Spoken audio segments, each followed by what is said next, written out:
We have a manufacturer, we source it, we customize our sourcing, we get it shipped here.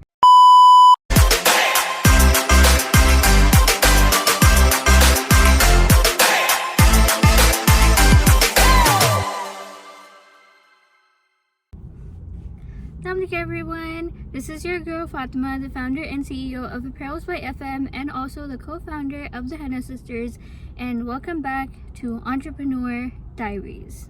I hope you guys like the change of scenery. I'm in my car right now. I have a meeting in about like half an hour, so I just thought why not film the podcast here right now and just give you guys a feel of how an entrepreneur basically works on the go sometimes.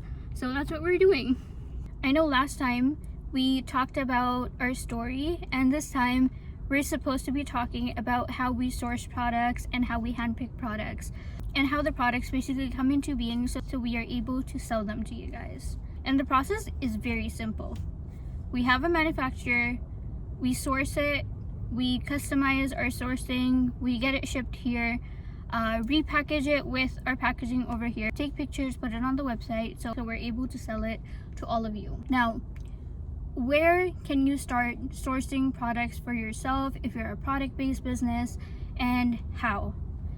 The first thing that you need to do is sampling. Lots and lots and lots of rounds of sampling.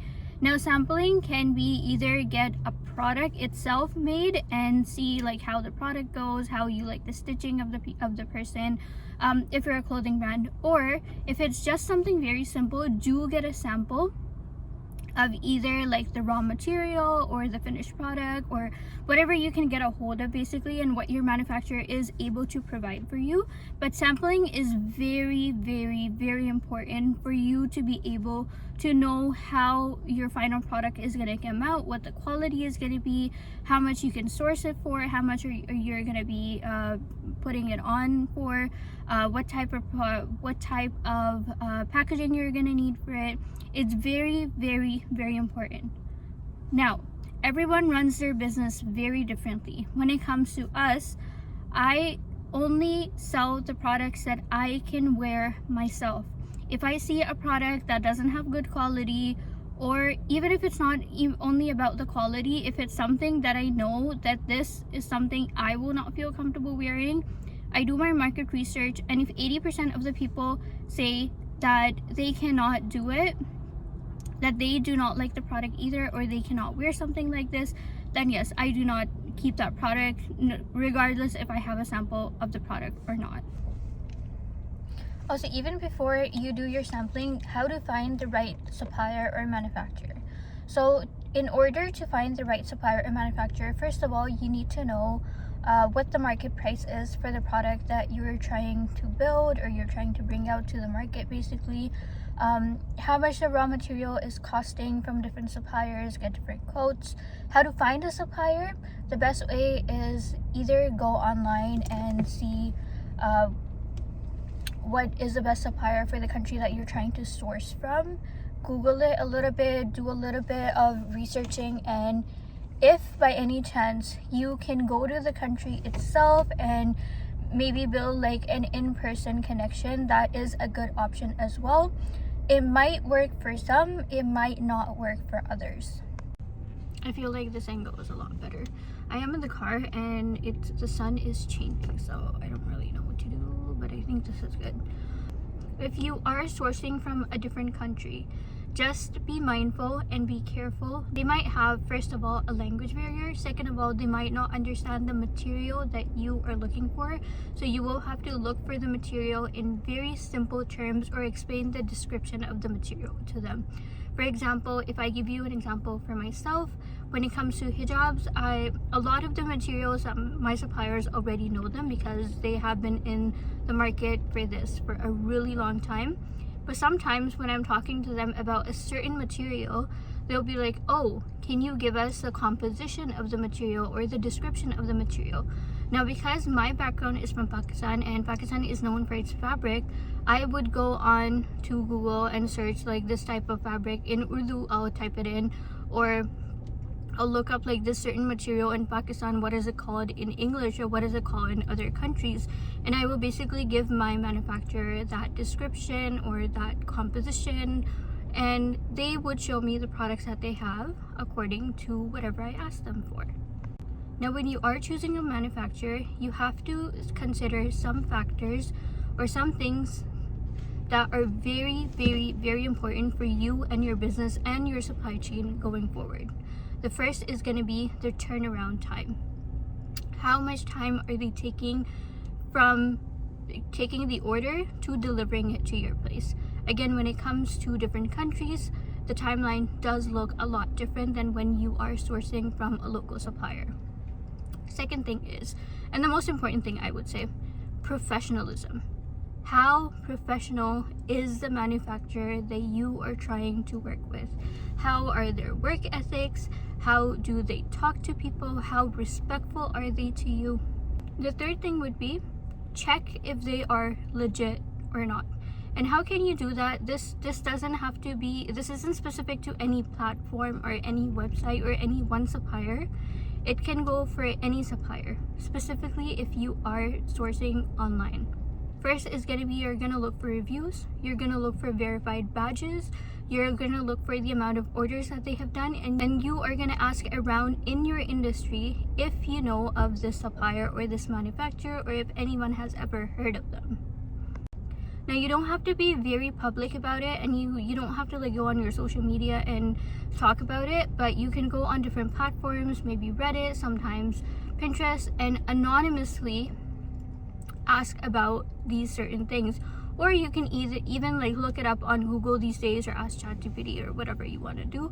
It's a lot easier sourcing material now, getting legitimate manufacturers now more than anything. Another thing that you want to consider while you're considering manufacturers is the raw material cost. If one manufacturer is giving you one cost, the second is giving you another cost, the third is giving you another cost, that's when you start playing the sampling game. You are going to ask for a sample for the products from all these manufacturers, again, if you have the financial freedom to do so. Otherwise, you can dig it in a little bit deeper, see who's talking to you properly, who's doing business with you properly. But yes, I would suggest doing sampling with all the different suppliers. Once you have the product in your hand, you're gonna do some very vigorous testing. Once you've done your testing, then you can decide which one works best with all the pros and cons. Now, when it comes to clothing, we are very, very, very harsh with our samples. We would throw them in the wash, throw them in the dryer, sometimes bleach them, pull them, like do everything that you're not supposed to do to clothing specifically. But I only do that to test the quality of the product, not just because so I know if the product is of good quality, but also even if it's not the best quality, but I know that it's something that people really want in the market, so I can actually put a price that's going to be a lot more reasonable than what the market is offering maybe. And sometimes this is not the easiest thing to do either, like being very rough and tough with like something that you've paid so much for, because sampling and samples do usually cost more than what the unit cost is gonna be, only because it's a one-time thing. They have to include shipping and stuff too sometimes, and it does come out to a lot. But testing the product before you actually do a bulk order and put it out in the market for people to buy, and then get the feedback that, oh, this is happening with this, and this is happening with that, and this shouldn't happen with this, or this looks this way, or this material isn't as what I expected and it costs so much, or whatever. You do not want to get that feedback from customers, because that also has a direct impact on your business. All of this goes towards giving the customer the best customer service and best customer experience. If you want the customer to have the best experience, then you are going to do your homework and you are going to put in a lot of effort before that product actually comes out so you can sell it to the customer. Now for us, when we're doing our sampling, a lot of the times, specifically for the abayas, I do ask my manufacturer to send me a color card of the material, or I'll ask him to give me a color card of this specific fabric or material. So in the future, even if I want to sample it, I have the colors and the material in front of me, so I know how that material actually feels and looks. Now before you place your bulk order, you have to understand the demand of the product for your customers. Now, how do you determine the demand of the product? You are gonna go online, you're gonna see all the feedback from your customers, and then on Instagram or TikTok these days, you can put polls up and be like, hey, what silhouette would you guys like, or what should our next collection be, what should the fabric be, or anything like that. You can do your customer surveys very easily these days with social media. But if you want to do anything physical, what you can do is go around, ask your friends. When you're in markets, as people are giving you feedback, take that feedback very, very, very seriously. And that is how we basically formulated our Roha bias when people were talking about size inclusivity, when people were talking about having that elevated luxury element, but also wanting to wear that same abaya to different gatherings and different events. And also, being the founder of the fashion brand, it was my responsibility that I bring the best material possible, just so people don't have an objection with the price of the product when it comes out.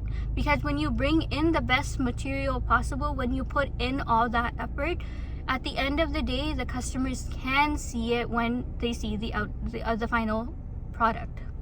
So once our bulk orders are placed, we have everything in place, then it comes to getting the product shipped to Canada, because ours comes from overseas. Now, when it comes to shipping from overseas, a lot of the times couriers have two different types of services that they can provide. One is the regular courier service, that everything gets delivered to the Canadian port, then you have to pay duties and customs and get the clearance, get a clearance certificate, and then it can be delivered to your doorstep. Or the second and the most effective and most easiest way that you can use is DDP, which is called Delivery Duties Paid. Delivery duties paid saves you a lot of time and effort and customs and a lot of things. Yes, the time for a package that is coming through DDP, or Delivery Duties Paid, can be a little bit more than delivery duties unpaid, which honestly is fine if you have the timeline and if you want to save a little bit on shipping and a little bit on your delivery and customs. Just do it. Once the products reach our doorstep, we take them inside, open all the boxes, and do a very thorough inventory check. This is very essential and very necessary for product-based businesses to do inventory checks regularly. If you have an event, do it before the event and after the event. If you're getting inventory or stock, do it when you're opening the boxes, and then when you're putting it back on your shelves or you're putting it in your storage units or whatever, do a second check at that time too. This step is very, very, very necessary for product-based businesses, only to be able to keep your inventory and finances on record. This helps a lot for you to know where your products are, how many you have, if there's anything missing, or even when you have to do your cross-check with the list that your manufacturers have sent. And then that way you can go back and talk to them and tell them if there's anything missing, or if there was any miscommunication with anything, or it saves you a lot of hassle running your business. Once our inventory checks are done, now comes packaging. We do not keep our manufacturer's packaging. We do package our products one at a time. No matter how much quantity we have, we do repackage each and everything into our own packaging. There are two reasons for that. One, we want the packaging to be very consistent and customers to be able to get the same kind of packaging no matter what product and what time they buy the product. Second is, we are able to check very thoroughly through each and every piece that was delivered to us. And when it comes to hijabs, sometimes they might be a rip on maybe like the seam over here, or there might be like a dust mark somewhere, or it could be anything. And this is not just for hijabs, this could be for any product. It's very important for you to go through every product very thoroughly before you sell it to the customer, because if there's any defects or whatever, you can put them aside, you can put them into a sales bin, or you could give the customer like a discounted price so you don't lose out on what you paid for the product, and also the customer gets a deal too, because maybe they don't want to pay the full price, or it could be anything. We get our packaging from Amazon, and I will link the link down in the description of the company and basically which bags we get. We do get 3 or 4 different kind of bags. There is one certain bag that we get that is only available on AliExpress. I will link that down as well. While we are repackaging our products, we also take our product photos. A lot of the times, if there's a new collection for hijabs coming in, we have to take new photos for that. Or if it's a new abaya collection that came in, you have to do the photo shoot for it. So while we are packaging everything, we don't put away everything just as it is. We do take our pictures in between repackaging all our products. Once the products are all repackaged, we have all our product photos. Now comes putting them into the system. When we are putting our products into Shopify, again, we do another thorough check. Putting the products into Shopify is the most tedious task that we have to do as a product-based business, because we have clothing, we try our best to make sure that the colors and the shades are matching. We're able to provide what textures we have, what the different descriptions of the material is. It takes a lot of time and effort. After we've put everything on Shopify, then we print out our barcodes, and I'll post a picture of what the barcodes look like on the product over here. It's so easy for us to just be able to scan it into our POS app and sell it to the customer. Or even for online orders, it's so easy for us because the color is right there, the product is right there, and we can just like pick it up and go about our day, complete the order. Once all that is done, once everything is on our shelves, then we start promoting it on our email list, on our social medias, taking it to different markets, and eventually it comes into your hands, into what you guys see as our final products. Now, if you are a product-based business out there and you are watching this video, let us know what is your process down in the comments, and I hope you guys enjoyed this episode. Until next time, guys, don't forget to like, comment, share, and subscribe. Do follow us on our socials. There's something very exciting coming that I'm very excited to talk about. And until next time, guys, Assalamualaikum.